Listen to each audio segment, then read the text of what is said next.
প্রিয় শিক্ষার্থীরা, আমরা আজকে শুরু করব ১.২ অনুশীলনীর মূলদ ও অমূলদ সংখ্যার।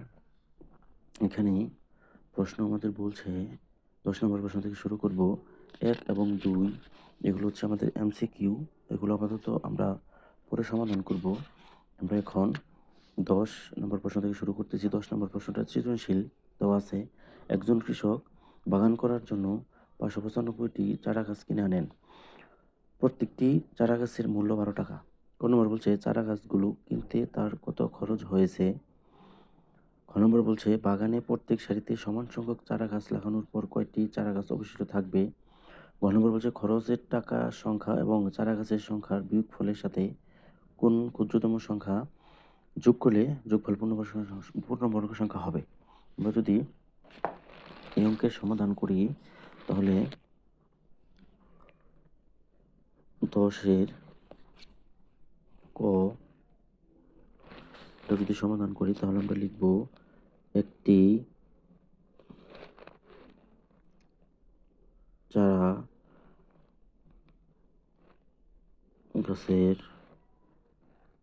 মূল্য ১২ টাকা। অতএব চারা গাছ কিনছিল সুপ্রিয় শিক্ষার্থীরা ৫৯৫টি চারা গাছের মূল্য।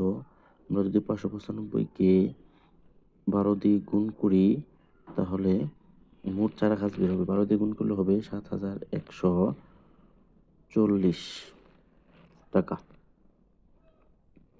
এটা হচ্ছে ক নম্বর প্রশ্নের সমাধান। খ নম্বর প্রশ্ন যদি আমরা সমাধান করি তাহলে খ নম্বর প্রশ্ন এখানে বলছে যে বাগানের প্রত্যেক সারিতে সমান সংখ্যক চারা গাছ লাগানোর পর কয়টি গাছ অবশিষ্ট থাকবে। অর্থাৎ আমাদের ৫৯৫-এর ভাগ প্রক্রিয়ায় বর্গ নির্ণয় করতে হবে। তাহলে যদি আমরা ভাগ প্রক্রিয়া বর্গ নির্ণয় করি, প্রথমে দুটো দাগ দিব, পরে ৫-এর মধ্যে ৫-এর কাছাকাছি বর্গ সংখ্যা হচ্ছে ২, ২ দুগুণে ৪, বিয়োগ করলে থাকে ১, ৪-এর ডাবল হচ্ছে ২-এর ডাবল হচ্ছে ৪, এটা নিয়ে ৯৫। তাহলে এটা কাছাকাছি সংখ্যা হচ্ছে ২৪, ৪ দিলাম গুণ ৪ দিয়ে যদি ৪০কে গুণ করি তাহলে হবে ১৭৬। আমাদের অবশিষ্ট থাকে ১৯। প্রশ্ন বলছে যে কয়টি গাছ অবশিষ্ট থাকবে। তাহলে আমরা লিখতে পারি অতএব বাগানের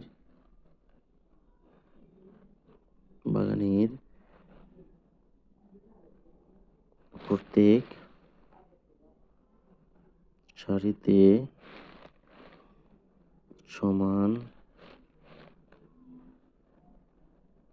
সংখ্যক গাছ লাগানোর পর ১৯টি চারা গাছ অবশিষ্ট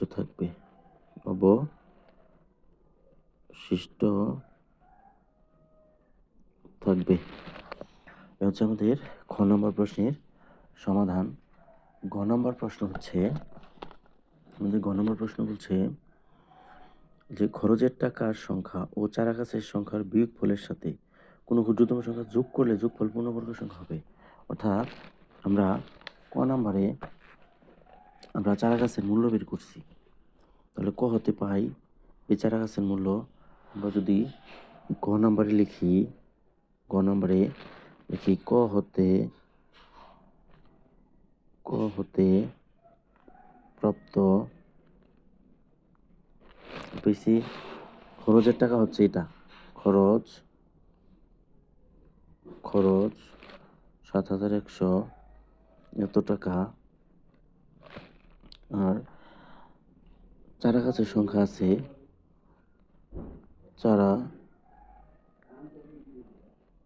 গাছের সংখ্যা এতটি। তাহলে এই দুইটার বলছে বিয়োগফল। তাহলে কি অতএব বিয়োগফল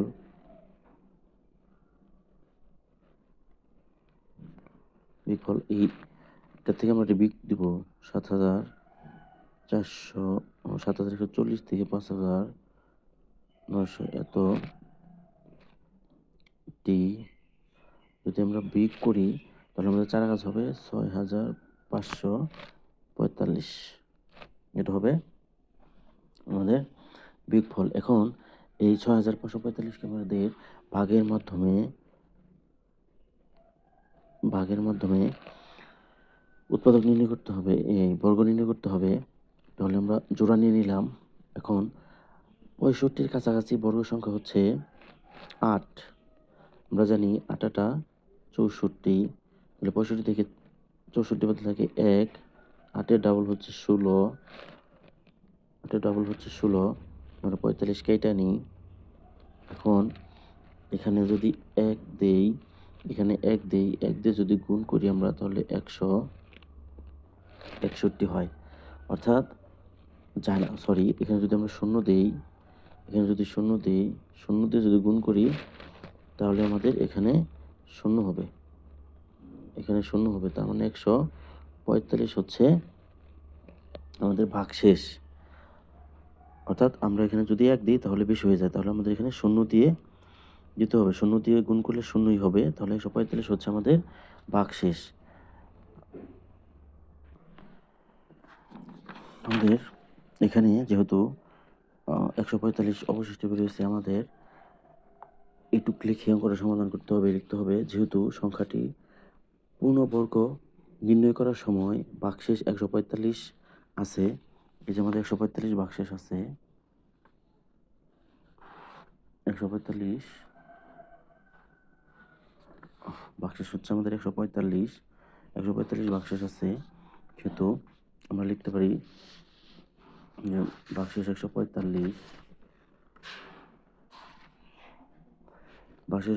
আছে, কাজেই প্রদত্ত